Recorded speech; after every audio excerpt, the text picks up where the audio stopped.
This is Locked On Sports Atlanta, and it's time for the Atlanta Football Party, only on Locked On Podcast Network, your team every day. Atlanta Football Party, your home for the best Atlanta Falcons football talk. It's local insight you can't get anywhere but here at Locked On. I'm your host, Tenitra Batiste. Alongside me, our Falcons analyst, Jarvis Davis, and Locked On Falcons host, Aaron Freeman. Senior Falcons reporter Tori McElhaney will be back with us next week. And today's episode is brought to you by the all-new 2025 Nissan Armada. Stay tuned for the Armada Player of the Week later in the show. And, of course, the Atlanta Football Party is part of the Locked On Podcast Network, your team every day. So, Terry, Arthur Blank said, like some picks. We'll talk about it. And are you going with the Falcons going quality versus quantity? We'll debate. Now, wait. The Falcons got him, and what? Terry's not done. We'll discuss that too. But first, let's talk about the Falcons going 4 of 5 on defense, including getting the dog in more ways than one with their first pick. So the free guarantee finally came to fruition Thursday as we saw the Falcons take a defensive player in the first round of the 2025 draft. So let's start with you, Free. First of all, I'm grateful that I had an opportunity to speak with you in covering the NFL draft for the Locked On Podcast Network. The first pick, because of course we know the second pick was on the other side with our colleague Kevin Ostreicher. So excited just to be able to have some fun with it, because we know, Free, last year it wasn't exactly fun when you and I had to get together to talk about that first round pick. But that said, I want you to share with our audience 3 things. And Jarvis, I want to ask you to do the same. But let's start with the initial reaction from you both. Free, initial reaction when Roger Goodell announced the Falcons selected Georgia linebacker Jaylen Walker. It was kind of like, okay, that makes sense. It was the expectation. So Free with the levels that. Yeah. You know, because it was one of those things where, you know, we figured if Jaylen Walker was on the board, that the Falcons would take him, and he was on the board, and it was like, okay, are they going to overthink this and do something? You know, when you get a little nervous when the Falcons go on the clock, because you're like, I don't know exactly what's going to happen. I was so calm, the whole night, like, okay, it's going the way we thought it was going to go, and then the Falcons get on the clock, and you're like, okay, don't do anything weird with this pick, and they did not do the weird thing. So they took Jaylen Walker, they took the value pick, a player that was projected to be a top 10 pick for most of this offseason, top 5 talent, according to some people. And, you know, they didn't overthink it. They took the Georgia player that fit, you know, what they were looking for. So I sat there going like, okay, the Falcons didn't go crazy with their draft selection at 15. Yeah, and I got to agree with you on that one. My initial reaction was the same, kind of walking through the board, because the way that we do it at the Locked On Podcast Network when we're covering the draft is you got 32 teams and you're scrambling to try to get all the information in place. So I do half of those reaction shows, and then we've got my partner doing the other half of the reaction show. So I'm going through and I'm like, 1, okay, we all knew Cam Ward. 2, shook us up, so we had to kind of remix some things to get ready for what Jacksonville and Cleveland did. But then you get back to 3, 5, 7 and you kind of go.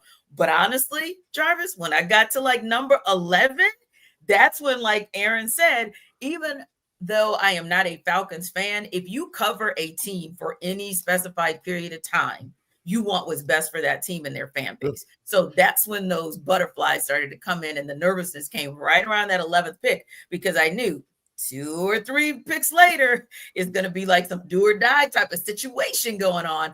And it was really good to see that, like Aaron said, the Falcons, Jarvis, did not overthink it. There was a player there who at points had been projected in the top 5, then became projected in the top 10. And then within the last week, heading into the draft, it seemed like, wait a minute, the Falcons actually have a shot at him at 15, Jarvis, and not even having to trade up or do anything but sit at 15 to get the good player. Hey, thank Dan Morgan, because once Carolina passed on him, you know, Dan Morgan, general manager of the Carolina Panthers, once he passed on him, I was like, man, this might actually happen. And then I saw the pick start to fall off the board. I was like, okay, all right. And then when it got to 12, 13, 14, I was like, oh, Indianapolis might be interested in the linebacker, you know? And then when they didn't do it, I was like, all right, come on now. They had everybody and their mama down there in Athens for pro day. And you got Jeff Ulbrich over here salivating, from according to Maria Martin about, those guys on the defense side of the football and saying, hey, I just want one. Can I just have one of these dudes? Yeah. So I was like, yeah, it was going to happen. But of course, like Aaron mentioned, there is some Falconese type stuff, right? Because we hear that if Jaylen Walker wasn't there, they were going to take James Pearce there at 15. And I was like, okay, all right. I'm so glad, Dan Morgan. So thank you, Dan Morgan. Thank you, Dan Morgan. For passing on a potential guy that can be the beginning of this defense finally starting to be serviceable and eventually get to a level where we enjoy watching them play defense. Yeah, and Jarvis, I gotta piggyback on one word. Like that. I was gonna say, you notice I stopped mid-sentence. I was gonna say something, then I went, wait, Free has a look. Free before I go into watching the Falcons play defense. Jarvis, I've never experienced that in my lifetime, so I would definitely appreciate that. Yeah, that's never happened in my life. And on an extended basis, right, Aaron, you might, like you and I would talk about, we kind of coined that phrase of an Oreo, where we would be excited about things we saw on the defensive side at the beginning of a game. And thank you, Jesus, sometimes at the end of a game, if the Falcons won, but in the middle, it was like a creamy mess. So, yeah, we what Free is referring to, guys, is just the possibility of seeing the Falcons play a complete game. We talk about it in basketball all the time. Give me 48. Give me 60. I mean, give me 57. Something in the way of a complete game on the defensive side of the ball to complement what you're going to get on the offensive side of the ball. But Jarvis, yeah, you made a really great point there about just, hey, let the Panthers do a Falcon-y thing. Y'all go get an offensive player at 9. Okay, excuse me, 8. You go get the wide receiver McMillan out of Arizona. You do you. And then, of course, right there you see like the Saints. I don't think there was really ever any threat that they would go on the defensive side of the ball. I think it was more of like which position did they feel was most important at 9. And then, of course, same with the Bears. The Saints drafted Jaylen Walker's son, Kelvin Banks. You know what I'm saying? Jaylen Walker's son. Y'all didn't know that? Y'all didn't know that? The DNA test came out. You know what I'm saying? I confirmed. Mario confirmed it. Jaylen Walker is the father of Kelvin Banks. Which actually, on some level, Jarvis, we will get to see that play out this fall twice if the Falcons get lucky. So you all mark it. Jarvis said it. Mark it that you're going to see that potentially happen again, like we saw when Georgia played Texas last season. And then, of course, you kind of knew, as we talked about on this show, both shows last week, about the fact that there was a likelihood that Michael would go in a space ahead of Jaylen, because it was like that either or, like which way do you go? But then the tea leaves started to seem like they were indicating Michael was going to go first, which he did. So that again allowed for you to kind of see what was going to happen once he went to the Niners at 11. And then you kind of knew, okay, Cowboys, y'all need some help on the line. Didn't quite kind of know what the Dolphins would do. And like you said, the Colts, that was that one final shot. And then they decided to add. Mm-hmm. Yeah. I was just going to say that the Dolphins pick was kind of weird. Exactly. I think that was kind of that weird pick for everybody. Like, where are you going with Kenneth Grant? We don't kind of know where you're going, period. Yeah. But because you kind of went all over the place, again, just a positive omen for the Falcons as to what they could do at 15. So it kind of all worked out for them to get a guy in Jaylen Walker who, like, everybody has said it's that kind of hybrid. When Jeff Ulbrich is talking about variables, that's the kind of guy that makes you smile because of the fact that he can play in that hybrid space. Now, for you, Aaron, again, what do you love most about what Jaylen Walker brings to this Falcons defense?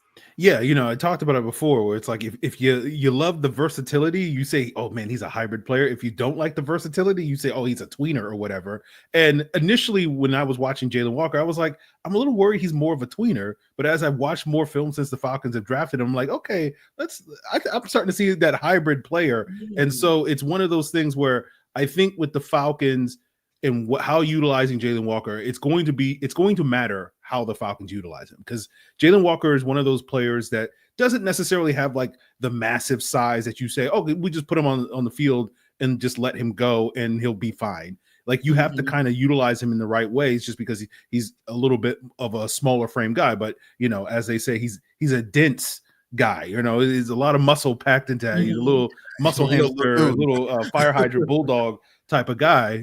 Bulldog literally. And so I think when you can try to figure out how to move him around the defense, right, and try to create those mismatches, like we saw a little bit of that with Caden Ellis. So I feel like he's going to be kind of that hybrid where in certain situations his role is going to be very similar to what we saw with Caden Ellis, and you get him matched up against running backs and guards on the interior as a stand-up rusher in sort of obvious passing situations. I think he can take advantage of that, as well as having that ability to play out there on the edge. But I like the fact that the Falcons are not going to try to overcomplicate this by, trying to ask him to play dual roles like he did this past year at Georgia. It's just going to be like, we're going to get you to rush the quarterback, and we're going to get you in those situations, and we'll try to feature you in that way. But I do think like eventually he has the potential to turn into one of those players that every time he lines up on the field, wherever he lines up in the field, you have to take account of. I'm not going to say he's going to be like this player, but it's similar to how the Cowboys utilize Micah Parsons, right? Yeah. Where he'll line up all over the place and you're like, oh no.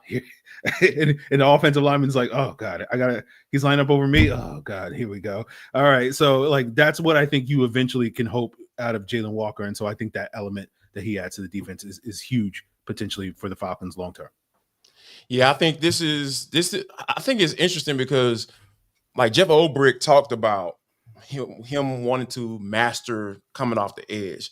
And I thought that was just a beautiful thing. I feel like Jeff Ulbrich is my spirit animal, you know what I'm saying? Because when you have a player that has a special skill set, right? And I think that Kirby not only saw that part of him, but he saw that, hey, he can potentially be a really good stand-up linebacker as well. So he decided to use him in different spots and different spaces. But Jeff Ulbrich is saying, hey, I like what you do when you put your hand in the dirt or you're in a 2-point stance coming off the edge on 3rd and long. Yeah, that's what we want you to work on. Get that pass rush plan together, get that PRP together, and let's get ready to roll. So yeah, I feel like Jeff Ulbrich is how many times after those Georgia Bulldog games, I'm like, man, use this man more on the edge. I understand what he does. Yes. You know what I'm saying? Like, come on, use him more. He is your guy. Let's get this thing going. So yeah, I feel like Ulbrich is right in line with what I was thinking about him early on. So yeah, let's see. I want to see it. I'm ready to roll. I'm ready to see these guys in pads, man. Let's go. Yeah. And like you said, these are the things that people are starting to see are things, that we talked about that you specifically pointed out when we were covering those Georgia games throughout the last couple of years, because you can. I mean, because you have a weapon and a resource that's able to do that. Now, we know that the Falcons are going to need him free. We know, JD, they're going to need him day one, week one to deliver. So for you guys, what are some of the things you feel the strongest about as far as the work that needs to happen with Jaylen Walker over this offseason, over training camp, in order for him to be ready to contribute? Well, for me, I think the main thing that I want to see Jaylen Walker work on is his hands. Going back to what I said before, where he's not the biggest or longest guy. And so, they only get bigger and longer in the NFL. And so one of the things that I saw him be inconsistent with at Georgia was getting off of those blocks. Like a bigger guard or a bigger tackle would be able to get their hands on him, and he would kind of struggle to disengage from those. And I think, hands are one of those things that you definitely can work on in the NFL. And I think that's the main thing with Jaylen Walker. He has the aggressiveness. He has, the willingness to basically see, I got a 320-pound guy between me and the football. I'm going through that guy. And you like seeing that. But you got to be able to disengage from that guy when you're trying to go through him and you get stuck on those blocks. So I think for him, that is the biggest thing that he can work on that will allow him to be able to make the jump to the NFL level, playing that edge rusher role, because just, the tackles are bigger in the NFL than they were in college. And so I think if he can do that, then you can see him, doing all the stuff that Jarvis and everybody else is talking about him being able to do. So I think that's the main thing he needs to work on. But pretty much, see ball, get ball, he knows how to go out there and hunt. So, outside of that, I think the hands are the main thing. Yeah, and for me, it's just, essentially what Free said. Like, I will continue to back that up. Have a plan, man. Like, you have a plan. Like, especially when coming into the league and guys are kind of don't know what you working with. Like they might say, hell yeah, he like use the speed, the power, and all that stuff, but come with an arsenal. Like get that pass rush coach. You know, a guy like, not saying go get Chuck Smith. You know, hey, he's kind of busy right now, but get a guy like that can kind of give you the necessary tools to work on, so you can start perfecting those things now. So when the season comes around or preseason comes around, you can work on some of the things. You can throw a little bit of something out there, but by the time the season gets started, you can be in a space where you at least comfortable with two of those things, right? You know, so you can use in different situations. And then once you get those two things established, then you start working on your counter moves and all those things. So it's just a lot that goes into, like you're saying, the hand usage, being able to get off blocks, disengage once you engage. And if you aren't able to beat those guys initially, we saw this with Vic Beasley. Once guys start setting on that speed rush, he didn't have an answer, or he really didn't care to have an answer, seemingly, right? So, yeah, you got your go-to, have your go-to moves, sure, but be ready, because those guys are going to start sitting on those particular moves, and you got to be able to have an answer if you want to continue to be productive. Yeah, and his draft analysis comp was Harold Landry III, who, of course, is with the Tennessee Titans. And that's a guy, like you said, who had those similar raw characteristics at the beginning of his career. But as he started to perfect it, you saw his numbers constantly go up, whether it was solo tackles or sacks, sitting right at double digits for the last couple of seasons, or tackles for loss, all of the things that you want to be able to see him do as he progresses in his career. So yeah, you just kind of hope that with them starting out at a similar baseline, that he's going to be able to do 6 seasons from now what Harold Landry III has been able to do in his first 6 seasons. Now, clearly, the Falcons were good with 5 versus 7. So we'll discuss that when we take it under further review. This episode of our Atlanta Football Party is brought to you by Game Time. So there's nothing like the atmosphere of an NBA playoff game. Every bucket, every defensive stop, every moment feels huge. It's electric in the arena. And with Game Time, you can be part of it without the stress of last-minute ticket hunting. Game Time makes it fast and easy to get playoff tickets, even when demand is sky high. Prices on the app actually go down as tip-off gets closer, and their last-minute deals can save you up to 60%. Here's why you should use Game Time. Because of those last-minute deals I just mentioned that save you 60% off for last minute for sports, but also for concerts, comedy, theater, and more. And the all-in pricing means no surprise fees at checkout. What you see is what you pay. So take the guesswork out of buying tickets with Game Time. Download the Game Time app, create an account, and use code LOCKEDONNFL for $20 off your first purchase. Now, terms do apply, but again, create an account and redeem code LOCKEDONNFL for $20 off. Download Game Time today. Last minute tickets, lowest price guaranteed.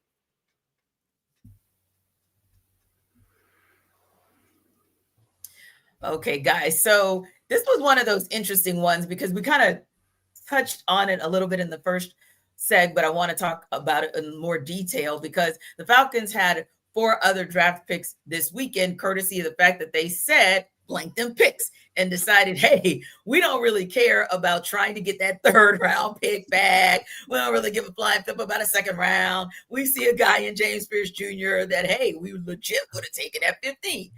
But he's still kind of sneaky there in the end of the 1st round. Let's go ahead and do what essentially everybody is calling a swap out, where, hey, Rams, you can have this. We want our 1st-year pick for 2026 to come to fruition in 2025. So that came in the person of James Pearce Jr., of course, the edge. And looking at what he brings to the table, the edge from Tennessee, that is, at that position, I guess I got to ask you first, Jarvis, as well. And you kind of alluded to what it was for you.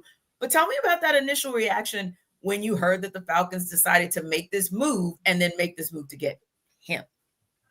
I think they're betting on potential. They're projecting a lot, I feel, because I understand guys falling in love with 6'5" frame, 240, runs a 4.4, all that stuff is all well and good. You need that length. You need all of those things to be effective pass rushers. Ulbrich talked about it on Saturday when he spoke to the media. I get that. I understand. But sometimes I might be a little hard on guys coming out of college, right? I expect to see. I need to see that plan. I need to see what's your go-to move. Like, what are you? Are you constantly using speed to power? Like, hey, I talked about that earlier. Like that's going to get you caught up eventually, right? Guys going to eventually catch up to those type of things. So, I think my initial response was, okay, I was elated that they got Walker, and you couple that with a guy that, hey, it's going to take some. He's going to have to put in some work to be able to come up with that plan to be able to beat these league tackles, because those guys are different. Like Free said, competition is different.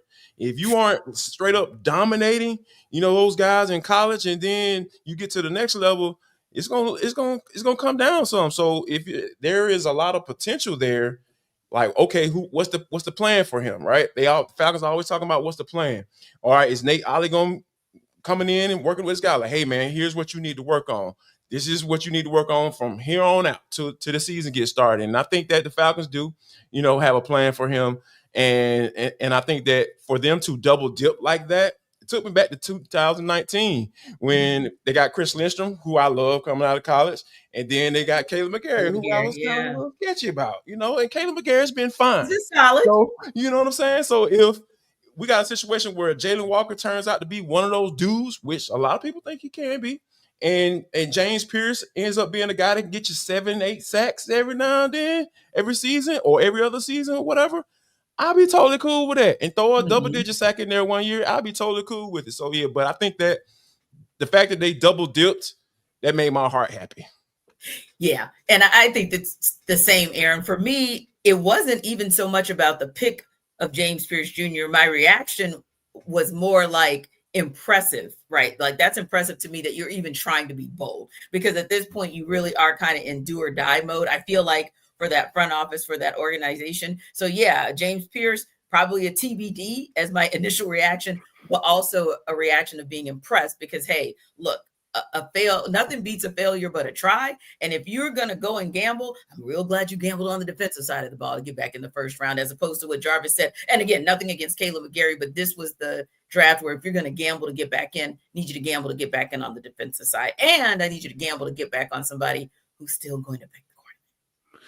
Yeah, well, Jarvis and I were doing our breakdown of Jaylen Walker pick on Locked On Sports Atlanta, and literally within 5 seconds of us ending that show, we saw the word that the Falcons had trading up, and we were just in who are they trading up for? Who are they trading up for? Because I think both of us were nervous, the Falcons were going to do something crazy and trade for a wide receiver or something like that. And it was just please, are they trading up for Malachi Starks? Are they trading up for? And then we see the James Pearce. It's okay, all right, all right, everybody relax. And even though Jarvis and I just did a show on Locked On Falcons where we were talking about some of our misgivings with James Pearce, and I think that's getting to the heart of what Jarvis is saying, where it's you can obviously watch James Pearce and see the upside and the potential and the ceiling of him being a top flight pass rusher in the NFL.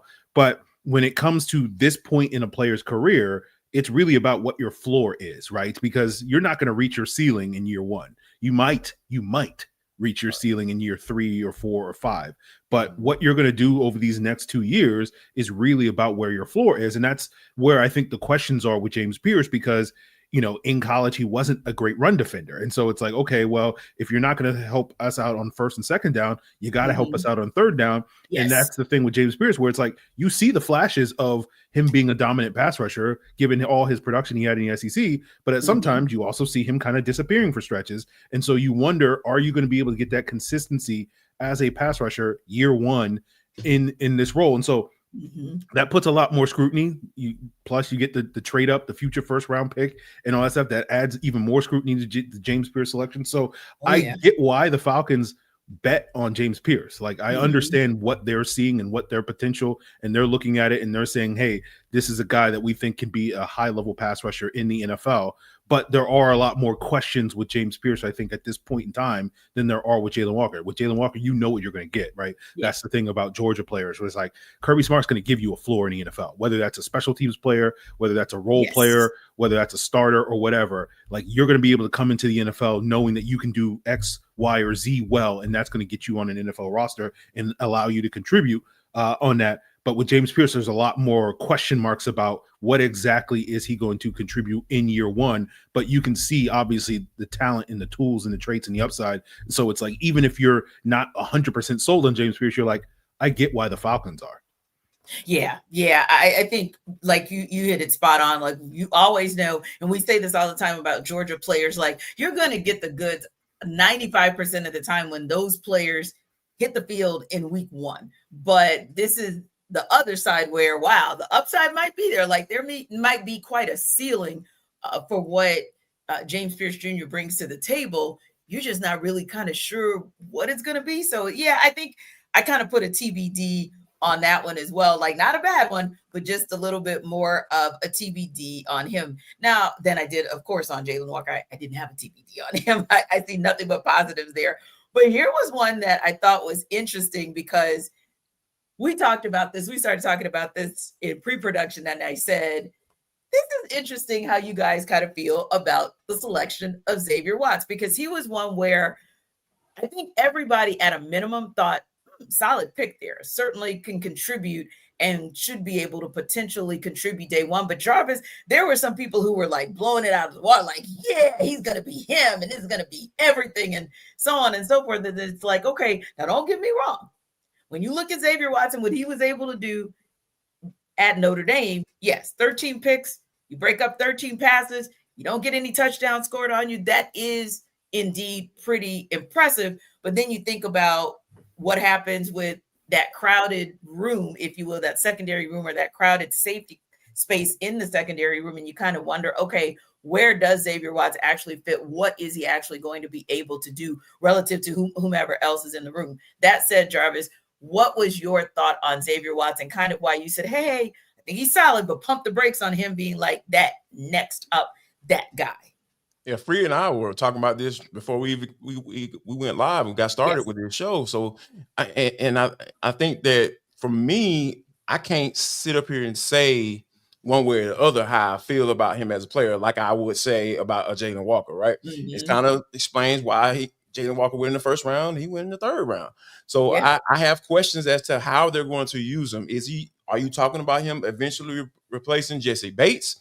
And then maybe using him as a dime type package for him, in certain situations. So I'll be interested to see how they're going to use him. But just as far as the player solely coming out, I mean, I see some things that I like, right? But I'm going to dig into him a little bit more as in the next couple of days. And I feel like I have a better idea what I feel like he can be in the league. But just based off what I've seen, I understand why he fell into the third round, if that makes sense.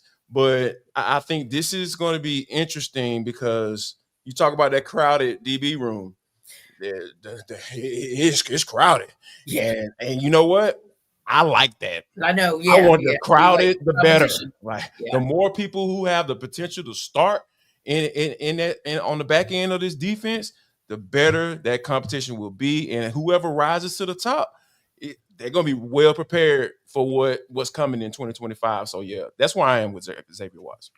Yeah, and Free, we talked about Xavier just a little bit before the start of the show, just in terms of what we feel he actually legit brings to the table. And it's like, well, there is that guy, Jessie Bates III, who's already there. And granted, Jordan Fuller just signed for a one-year deal. But, yeah, you still got DeMarco Hellams. Kind of tried to figure out what to do with him, a Benny Sapp, a Billy Bowman, although I know he was drafted a little bit further down, a Mike Abernathy. Like, you have pieces all over that room that make you say, okay, well, there's a possibility there when it comes to Xavier Watts. But what that possibility is, we're not sure, because you still have to get these guys on the field. And I know we say that all the time, Free, but in this case, because it's a crowded room, other than Jessie Bates III, like, you legit have to get all these guys on the field, Jeff Ulbrich, and kind of see what they bring to the table of however you're going to scheme that secondary.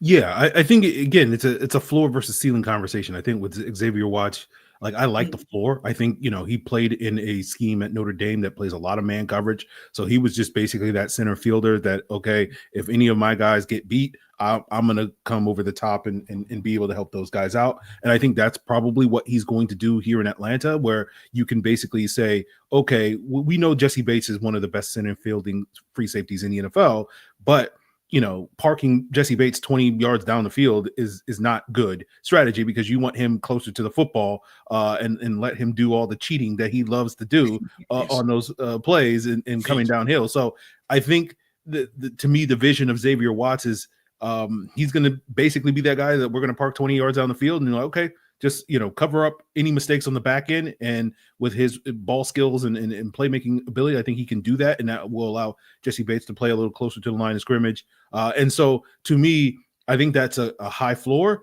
The question I think with Xavier Watts is, are you going to get the sort of high ceiling player just because you're not getting a premium athlete at that position? But, he's going to learn from one of the best in the NFL. And so the way you as a safety, it's a neck up position. If you know where the ball is going, you can get that extra jump on the football and maybe make up for maybe not necessarily having, the fastest 40 time or whatever. And, he's going to be in a position with one of the best in the league and know all the film study and stuff. So I think that's really where you're hoping Xavier Watts comes through with the ceiling, where he can just be that sort of quarterback of the defense eventually down the road. But I think initially he comes in to just kind of be a complementary piece to Jessie Bates, to take something off of Jessie Bates's plate so that you can get the best version of Jessie Bates, as opposed to necessarily building your defense around someone like Xavier Watts.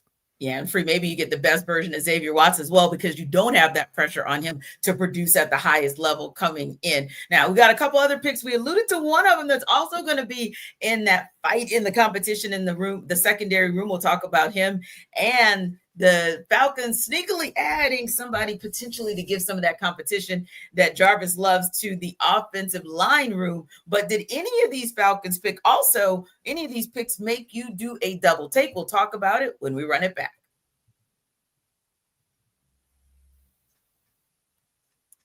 This episode of our Atlanta Football Party is brought to you by Nissan. The Armada pick of the week is brought to you by our friends at Nissan, and also the all-new 2025 Nissan Armada. This week, we're highlighting the top pick from our draft, the one selection that truly stood out, the guy who showcased the strength and power to push the Atlanta Falcons forward as we look ahead to the next season. Now, this week's Armada and clear-cut top pick of the draft is the pick that the Falcons actually went with at 15, and that is Jaylen Walker. Can't tell you guys how excited the Atlanta Falcons fan base is. Heck, we even heard the GM talk about how excited he is about what Jaylen Walker brings to the table. And obviously, this room is excited about him as well, because Jaylen Walker brings the floor that you want him to bring as a Georgia Bulldog, but also we know that there is a high ceiling for what he's going to be able to do to finally give the Falcons a player who can impact the quarterback. So heavy duty, that's Jaylen Walker. Rugged, he's a dog. I mean, what do you expect? Conquers the road with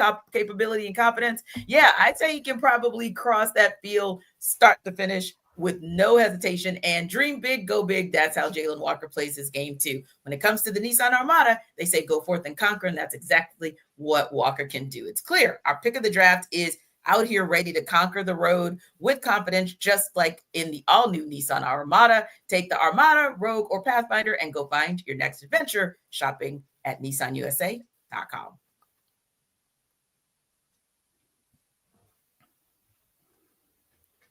All right, guys, just wanted to circle back to the conversation about the additional players that the Falcons drafted in safety Billy Bowman Jr. and offensive tackle Jack Nelson. Jarvis, the Falcons decided to go with another addition to the secondary room in safety Billy Bowman Jr., whom they picked up in the 4th round. Tell me your initial reaction to that pick, kind of what you like about what Bowman Jr. brings to the table and what you think he needs to be able to do to contribute in week 1. Initially, I was like, 2 safeties?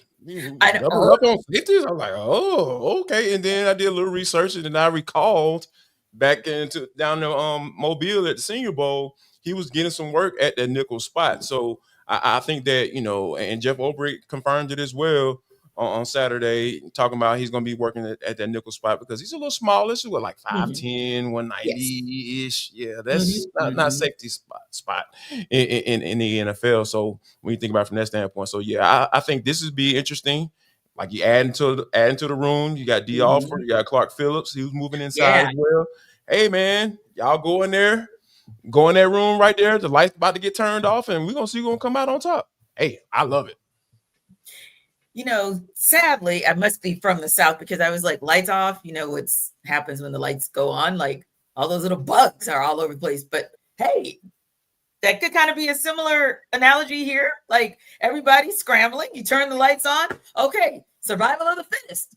Same thing for the secondary room. And D. Alford, I apologize, I forgot to mention him as well. He's back in the secondary room for the Falcons too. But yeah, for you, Free, as far as the Falcons saying, hey, we're going to go with another safety. We're not necessarily going to go with, dare we say it, a third edge rusher or a third guy who could impact the quarterback. But they did decide to go instead with a safety. What was your initial reaction to that? Or maybe even saying, oh, okay, no corner, but okay. Yeah, when I saw Billy Bowman's name, I was like, they're drafting him to be a corner because they're not getting a second. They're not double dipping at safety of all positions. You would so think. yeah. So I was like, and then so shortly thereafter they drafted him. They kind of confirmed that his first crack is going to be at that nickel cornerback spot, and I think that's a good move for Billy Bowman. He brings something different to the table than neither Clark Phillips or D. Alford bring. Like, you do wonder a little bit because he's more of a safety. Does he have the sort of man coverage chops that those guys do? Playing a lot more corner. But as Jarvis alluded to, down in Mobile, he showed enough in those one-on-ones that I think you feel good about what he can do in that role. And then the other thing that he brings to the table that neither D. Alford or Clark Phillips bring is, he's willing to stick his face in the fan, as they say. Like, he plays like a human missile. He's not the biggest guy in the world, but he understands physics, right? Force equals mass times acceleration. He doesn't bring a whole lot of mass, but he's going to accelerate and he's going to generate a lot of force when he's out there in run support and in coverage and whatnot. So I do think he does have that edge over them that the Falcons can look at it and say, okay, maybe he's not going to be the guy that we put on Chris Godwin in the slot and think, oh, he's going to shut him down. But he can bring some other things at that position that we haven't had the last couple of years with D. Alford in the role, particularly when it comes to defending the run. Because as we saw last year, so often teams would put the Falcons in nickel situations with 3 wide receivers and just kind of run it down their throat. And you need your nickel cornerback to really kind of help out in the run support. And, D. Alford, I think, tried his best, but that's just not something that is a strength of his game, nor is it really with Clark Phillips. And so I think that's really what Billy Bowman adds that you didn't already have in the room. What I like about Billy Bowman is he allowed Free to go back into my favorite subject, physics. Force equals mass versus acceleration. What are you talking about? So I'm going to like Billy Bowman for that reason. And for that reason only, for the rest of his tenure with the Falcons, because we get to talk physics, but also one that made us go, okay. Offensive tackle Jack Nelson in the 7th round. Granted, it's a 7th rounder, but Jarvis, when you saw that the Falcons decided to go with Jack Nelson as that 7th rounder, their final pick of the 2025 draft, what was your initial reaction? They listened to the podcast and they would say, hey, back end of the draft is only acceptable round to draft an offensive lineman, and that's what they went with. And to be honest with you, I get it, because here's the thing. They have a really good offensive line coach. Dwayne Leffert is probably one of the top in the league, right? When you think about what he's been able to accomplish with these guys and the development piece of it too. We talked about, projecting in the NFL. Like, a part of that projecting in the NFL is having the confidence that your position coach can get that, maximize that potential. And we've seen that. We saw that with Drew Dahlman. Chris Lindstrom is making Pro Bowls and one of the highest paid doggone guards in the league. So, and Caleb McGarry been good enough to get a second contract. So all that stuff matters. So when you talk about bringing a guy like Jack Nelson in, this is the perfect situation for him, because if everything goes right, he could potentially be a guy in the conversation for a starting spot. Are you going to be good enough to be able to say, for them to say bye-bye to Caleb McGarry? Is that possible? So I love it. I love the fact of projecting to the point where you understand and have that confidence in your position coach. And Dwayne Leffert say, you know what, he can get this job done. He can get this, maximize this kid, and he's a little versatile too as well. So he's played the guard spot as well. So that this could work out well for Jack Nelson. Yeah, and I say, my mind went to Jarvis, somebody that was super cool to us when we first started this gig, and it was Jamie Dukes. Somebody who was undrafted and had an incredible run in his 10 years as an offensive lineman with the Falcons. So, yeah, you never know what might happen. And a lot of time a lot of times competition does breed that kind of excellence that you want to see, to push a guy to say, hey, can we get a little bit more out of you, especially if you want this offense to be as potent as everyone thinks it can be, if not better. Now, Aaron, we saw one of the most shocking moves of all time. You and I reacted to it almost real time on the Locked On Podcast Network National Draft Show back in 2024 when the Falcons selected Michael Penix Jr. with that 8th overall pick. And listen, it's funny because even this year, as you're heading into the draft and everybody's doing still their top 10 list, and it was like top 10 list of all time shocking draft picks across all of the NFL since 1960. And Michael Penix Jr. and that pick still resonate very much so with people. So let me ask you this. As you look across what the Falcons have done so far, granted, there's still that 8th round kind of lingering out there, but what they've done so far in the first 7 rounds, were there any head scratchers for you, like real head scratchers this draft with the Falcons moves? Well, nothing quite like the Michael Penix head scratch. Yeah, no. Like I don't get. You don't what the ever Falcons want to get there. Yeah. I don't. There was not a head scratcher in the sense of like I don't get why the Falcons made this pick. Right. It's more just like, oh, the Falcons like this player more than I like this player. Like, so for me, if I was picking that guy, it was probably James Pearce, where it's like, okay, they're really sold on what James Pearce is going to bring to the table. I'm not as sold as the Falcons are. So that's the only, to me, where I would say like, that's interesting, but it's not like, what's going on? Well, I don't get what the Falcons are doing. And it's nothing crazy like that, like it was last year. It's just more just like, okay, well, let's see what James Pearce has got. That's basically it for me. Yeah, I feel the same. You know, I almost went with Jaylen Walker because like we have learned to be shocked when they actually make the pick that everybody thinks they should make, but yeah, for me it was James Pearce as well, and then it kind of made me even more surprised that hey, if Jaylen wasn't there, they would have gone with Pearce. So yeah, that probably would have been a shocker for me because I think he has that type of potential, the length, the speed, and all that stuff to kind of go late first round. You know, I feel like him being available right then and there was probably where he should have probably landed. So for me, that was the pick that I said, okay, you know, I don't know if I wasn't hiding heavy on him, but you know, I get it. I understand. Guys, I don't think we ever talked about this year, which is odd for us because normally we kind of go through each person's picks round 1 through round 7, but we didn't have an opportunity this go around. There was just so much else that we covered. So I'm just curious to know, other than Jaylen Walker, was there anybody from the final 4 picks that you guys had on your draft board at all, on your big board, your personal big board? Well, I hadn't watched Watts or Bowman, but I knew enough about them pre-draft that I was like, these are guys that the Falcons like. So I had Watts on my, I came up with a 7-round big board for Locked On Falcons earlier in the week, and Watts was a round 2 guy, and Billy Bowman was, if they trade back and get a 3rd-round pick, he'd be in the mix there. So those were 2 guys that I thought, a round earlier than where the Falcons got them could be, options for them. Okay. Yeah, and I think that, for me, it's I had Mike Green above, James Pearce. I had Jaylen Walker obviously above James Pearce, but the reason why I kind of started taking a look at James Pearce, and Aaron and I even talked about this on Locked On Falcons, is because there were some reports that the Falcons were getting hot and heavy on them. So that's why I started to kind of take a look at them, see what was going on. I was like, all right, I get the length, speed, all that stuff. I get that part of it. It's just that, it's interesting that they fell in love with him. And, there was some, when you had your coaches talking bad about you, I see why they said they did a lot of research. They were talking to the man mama the day before the draft. So I'm just, yeah, man. Like, I just hope it's not a situation where you try to justify your feels. Yeah.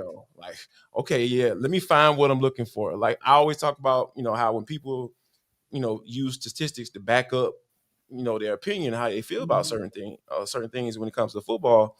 I was like, man, you can find numbers to back up anything, right? You can find the numbers. I just hope this is not that situation. I'm hoping that, hey, he ends up being a Caleb McGarry type situation. And, and I know people are probably turning their heads and ducking their heads when I say stuff like that, but that's real. Because I feel like Jaylen Walker is going to be a Chris Lindstrom type guy. Like, I'm putting a lot of expectation on him, but that's how I feel. So, yeah, this is going to be very interesting to see how this plays out over the next few years. Indeed. And how it plays out even over the next few weeks, because Terry says he's not done, and we will still, though, give him a grade of what he's done so far when we look ahead.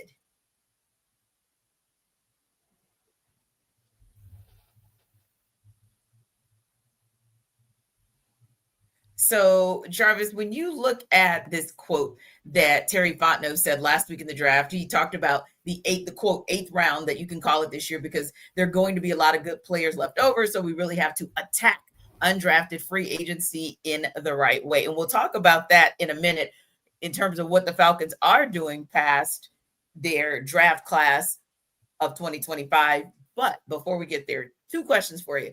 First, a steal. Any of these 5 guys did you feel like, woohoo, Falcons got the steal of their draft in 2025?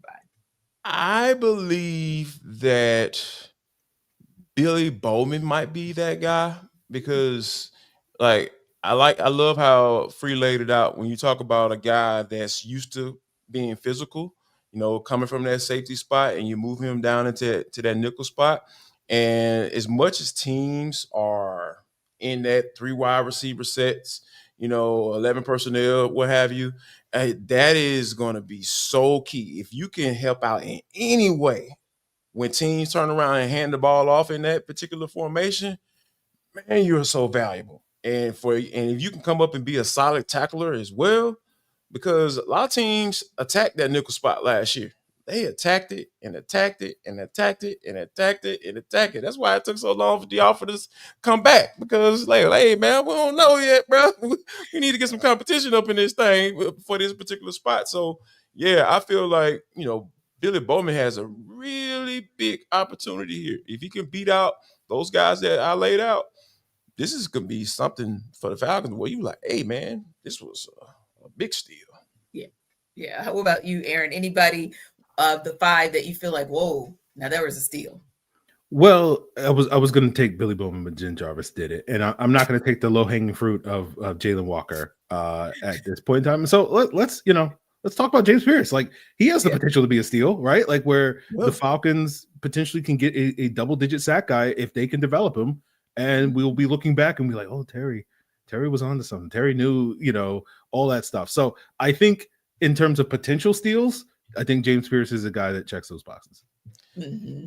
And to add to that, I was texting back and forth with a friend of mine who was a scout, played in the league, scout in the league, or whatever for quite some time, and because I was just at a loss. I was like, man, I don't understand what people see in James Pearce. Like you said, outside of the length and speed and height, all that stuff.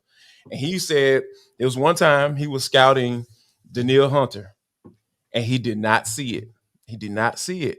But Danielle Hunter ended up going and being one of those dudes as far as getting to the quarterback. And he also brought up another name that I was very familiar with, Deion Jordan.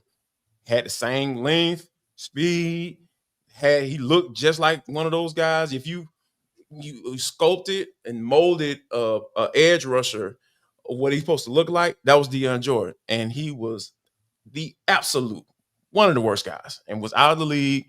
I don't even think he even signed another contract, after he was taken by the Dolphins in the first round. So this is going to be interesting with Pearce. Like you said, he can be a steal, but oh man, it could go the other way too. Yeah. Free talked about that floor and where it is. Oh no, that ceiling, it could be high for sure, but we don't know where that floor is right now. So you kind of feel like even though Jaylen Walker is the first round or the first pick of this draft class for the Falcons in the first round, ultimately speaking, the guy that has more boom or bust potential is Pearce. Yeah. That's what I called him. I said he's a boom or bust in my eyes. Boom or bust is a great way to describe James Pearce. Mm-hmm. Absolutely. Yeah, exactly. Now, when it's interesting because I've been watching just kind of what we're saying locally here. We always watch what's said nationally as well, just kind of out of curiosity of what the thoughts are on what Terry Fontenot, Raheem Morris and company were able to do this week. And one of the comments, or this past weekend. And so one of the comments, I'll tell you guys after you answer me, I just saw it come through on my Twitter feed. It's about the draft class and the grades. So give me your grades. Free, what's your grade for this draft class overall? I'm gonna lean B, just because I think the Falcons got an A as far as value, but because they only had 5 picks, it's hard to be like, hey, this is an A type draft class. So I'm gonna go with like a B plus type grade for the Falcons right now.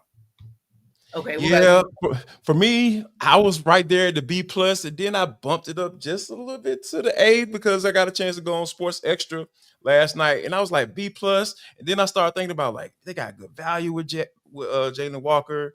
They double dipped in edge rusher. They're being intentional. These are all the things that you said they need to do, Jarvis. So give them an A. Yeah, I give them an A. I was at B plus initially. Then I thought about it. I gave him a little curve. You know what I'm saying? Let me go and bump that thing up just a little bit. So, I give him an A. Yeah. I was kind of shocked because I did have a chance to watch a part of the show last night. Good stuff, by the way, Jarvis. And I literally was like, did go look something up real quick, Jarvis and Aaron, because unfortunately, I'm having a little bit of trouble with my email and things coming through real time. And also, Jarvis, appreciate you forwarding the list because it did not come through. But I'll go to still, even what you sent me hasn't come through. But the Falcons did draft them on their website. They did agree to terms with 11 UDFAs that they just announced today. I'll go through the list just really quickly. Simeon Barrow, the D lineman out of Miami, Kobe Bryant, the corner from Kansas, Nathan Carter, running back, Michigan State, Josh Gray, O-lineman, Oregon State, Nick Cubits, linebacker, North Dakota State, Dante Manning, corner, Oregon, Nick Nash, wide receiver, San Jose State, Josh Simon, tight end from South Carolina, Quincy Skinner Jr., a wideout from Vanderbilt, Malik Verdon, I don't know. It depends on where you live in this country. Linebacker, Iowa State, and Jordan Williams, the offensive tackle out of Georgia Tech. So, guys, one of the questions that I had, which going back to what we talked about earlier that Terry Fontenot had said, was that he felt like they needed to be aggressive and kind of still have that same mindset of attack when going into undrafted free agency. Do you feel like, first off, that from those names I mentioned, the positions and where those players are from, that they're going about this the quote unquote right way?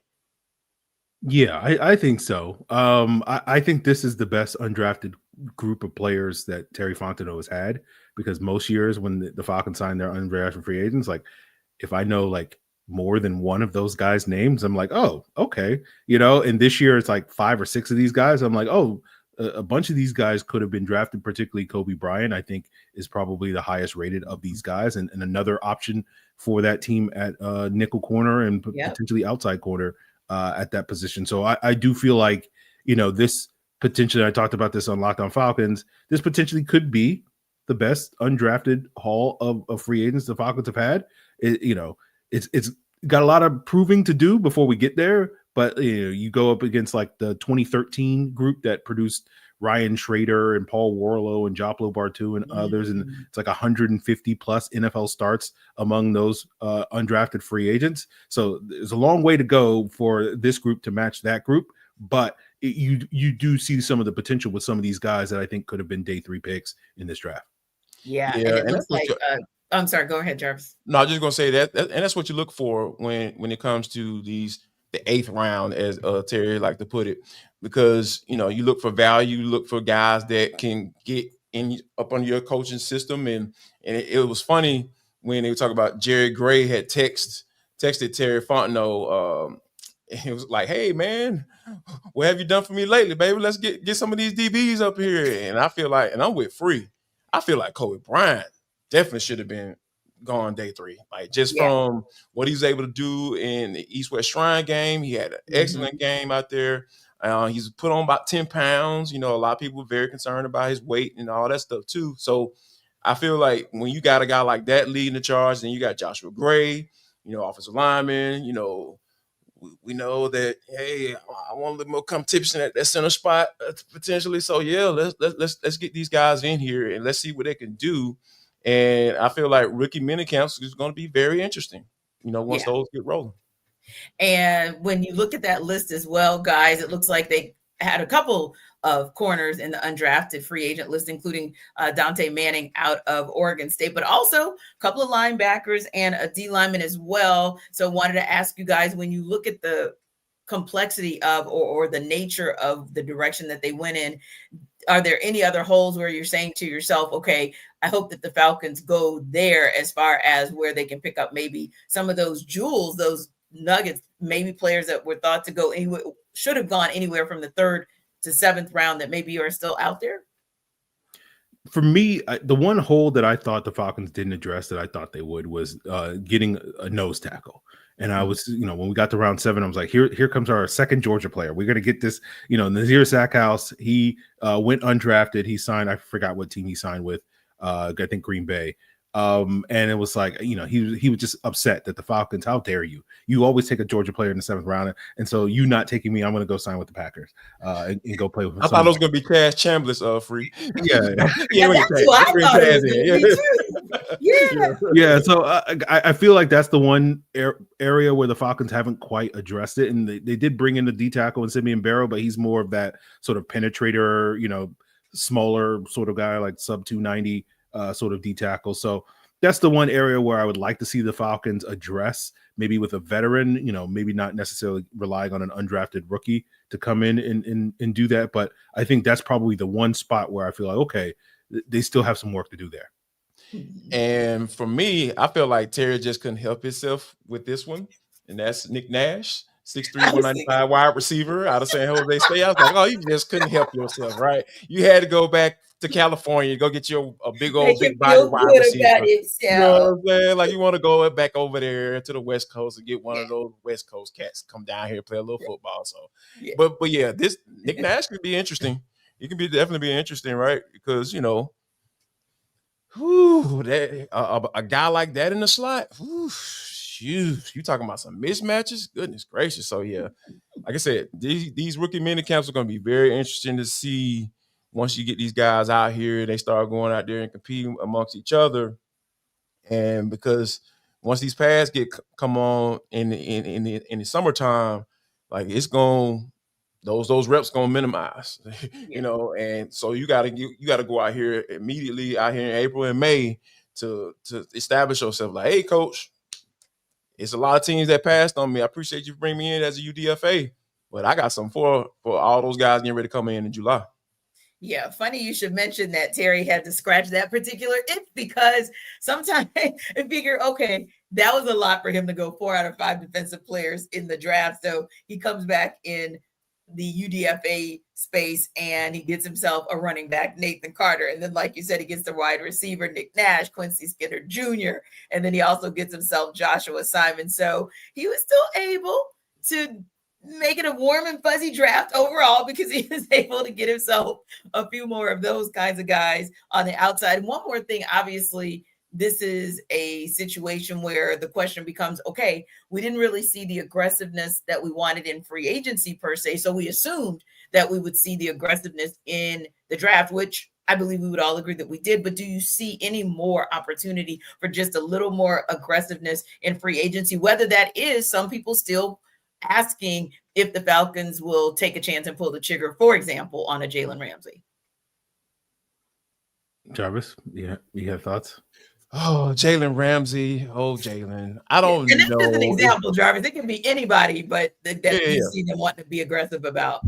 Maybe David Andrews gets a big head text. You know what I'm saying? Like, not now, but, maybe in June, July, hey, Mr. Andrews, you haven't retired yet. You haven't sent your paperwork. So what's going on? How you feeling? Let me kind of put my hands on you, see you still been working out, all that stuff. Yeah. So, yeah, I don't think the door is closed on that. I feel like, I know Terry used some verbiage that kind of got me a little uncomfortable when he was talking about Ryan Newsome. You know what I'm saying? Like, I think he said earn the spot. I don't know. But I might be going crazy. But yeah, I think that something needs to come in and be a threat for that starting spot at center. Just to make sure Ryan Newsome is doing what he's supposed to do and winning a competition and earning that spot. So yeah, that's where I'm at with it. Yeah. Yeah, for me, talking specifically about Jalen Ramsey, I as we talked about before, I love Jalen Ramsey the player, but like this ain't the time for Jalen Ramsey in Atlanta. Maybe next year. Maybe we'll circle back to Jalen Ramsey. But like again, for me, a lot of it is just kind of call it selfish or whatever. But like you drafted these young DBs. Let's see these young DBs. Like let's not have a situation like we had last year, where we got these veterans blocking these young players from getting on the field. That's the last thing that we want. Like you're betting a lot of these young guys. And so let's see if that bet pays off for you this year, as opposed to last year. Before free. It worked back in 2016. I know people hate when I bring that up, but it worked. Yeah, it can work. It can work. That's kind of where I'm at with Jalen Ramsey again. Sure. He at some point, maybe in the future for the Atlanta Falcons, but not this year. Yeah, not in 2025. I think 2025 already has a lot that has come to the table from what Terry Fontenot and Raheem Morris and company were able to do. I think that obviously everything is just on paper right now, but man, on paper, it sure does look good. And for Falcons fans, by way of the comments and all of you guys that joined us today, you guys are pretty darn pleased with what Flowery Branch was able to do as well. Thanks to our everydayers for making the Atlanta Football Party your first listen of the day. Be sure to stop by Locked On Falcons with Aaron and his frequent guest analyst, Jarvis, as your second listen. And of course, check out some of Tori's work at AtlantaFalcons.com. She'll be back with us next week. We'll see you then.